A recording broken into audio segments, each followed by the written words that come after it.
আসসালামু আলাইকুম, welcome back to my channel kinase cooking house. অনেক দিন পর রেসিপি নিয়ে হাজির হয়ে গেলাম। ভিউয়ার্স, আজ আমি তৈরি করব নরম তুলতুলে পাকান পিঠা রেসিপি। খুব সহজে কিন্তু আপনি এই পিঠাটা তৈরি করতে পারবেন, আর মাত্র অল্প চালের গুঁড়া লাগবে। এখানে আমি প্রথমে 1 কাপ নিয়েছি চালের গুঁড়া, আর স্বাদ অনুযায়ী দিয়েছি লবণ। শীতকালে নিয়ে নিচ্ছি খেজুরের নলেন গুড়, কিন্তু বাজারে অ্যাভেলেবল পাওয়া যায়। আর এই নতুন গুড়ের পিঠা তৈরি করলে কিন্তু খেতে অসম্ভব মজা লাগে। আমি পানি দিয়ে দিচ্ছি। ভিউয়ার্স, পানি দিয়ে আমি একটা গোলা তৈরি করব।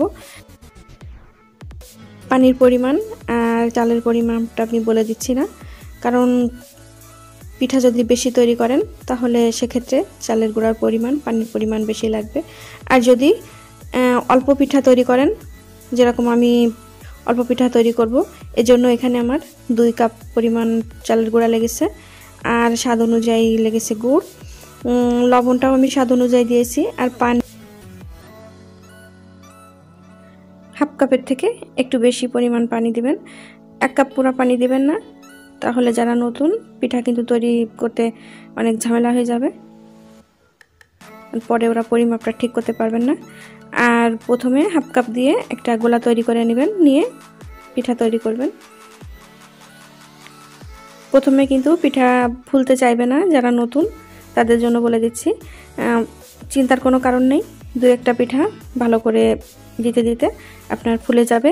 আর অবশ্যই এই গোলাটা একটু বেশিক্ষণ ধরে ফেটিয়ে নেবেন, দেখবেন যে পিঠা অনেক সুন্দর হবে। বেশি শুকনা চালের গুঁড়া 5 মিনিটের মতো গোলাটা তৈরি করে রেখে দিলে পিঠাটা দেখবেন অনেক সুন্দর হবে। আগেই আমি চুলাতে তেল গরম করতে দিয়েছিলাম, তেলের মধ্যে এখন কিছুটা গোলা দিয়ে দিব, দিয়ে একটা পিঠা তৈরি করে নেব। ভিউয়ার্স, খুব অল্প সময় কিন্তু আপনি এরকম পিঠা তৈরি করে নিতে পারবেন, মাত্র 5 মিনিট যদি আপনার হাতে থাকে। তাহলে গোলাটা তৈরি করে 2 মিনিটের মতো রেখে দিয়ে আপনি পিঠা তৈরি করতে পারবেন। আর যারা নতুন তাদের একটু সময় লাগবে। আর পিঠা যদি একবার হতে শুরু করে না, তাহলে আপনি খুব অল্প সময় দেখবেন যে অনেকগুলা পাকান পিঠা আপনি তৈরি করে নিতে পারবেন। পিঠা ফুললে এটা তৈরি করতে কিন্তু একদমই সময় লাগে না। আর চুলার আঁচটা একদমই লোতে দিয়েছি। প্রথমে তেলটা একটু গরম করে নিয়েছিলাম, তারপর তেলটা গরম হয়ে গেলে চুলার আঁচ একদমই লো দিয়ে পিঠাটা তৈরি করবেন, দেখবেন যে অনেক সুন্দর পিঠা হবে। ভিউয়ার্স, আমি কয়েকটা পিঠা তৈরি করে আপনাদেরকে দেখাচ্ছি। আমি একটা উঠিয়ে নিয়েছি, আর একটা দিয়ে দিলাম।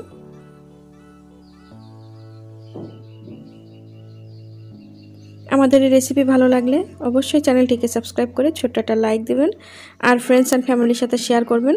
ভিউয়ার্স, কাইনেস কুকিং হাউস থেকে কিন্তু প্রত্যেকদিন একটা টাইমে শর্ট ভিডিও যাচ্ছে। আপনাদের যদি শর্ট ভিডিও দেখতে ভালো লাগে তাহলে অবশ্যই চোখ রাখুন আর শর্ট ভিডিওগুলো দেখুন। পিঠাটা উল্টিয়ে দিয়েছি, এটা হয়ে গেছে, আমি উঠিয়ে নিচ্ছি। আবারও একটা দিয়ে দেব। দেখেন, খুব অল্প সময়ে অনেকগুলা পিঠা তৈরি করে নিয়েছি, আর পিঠাগুলা খেতে কিন্তু অনেক মজা হয়েছে।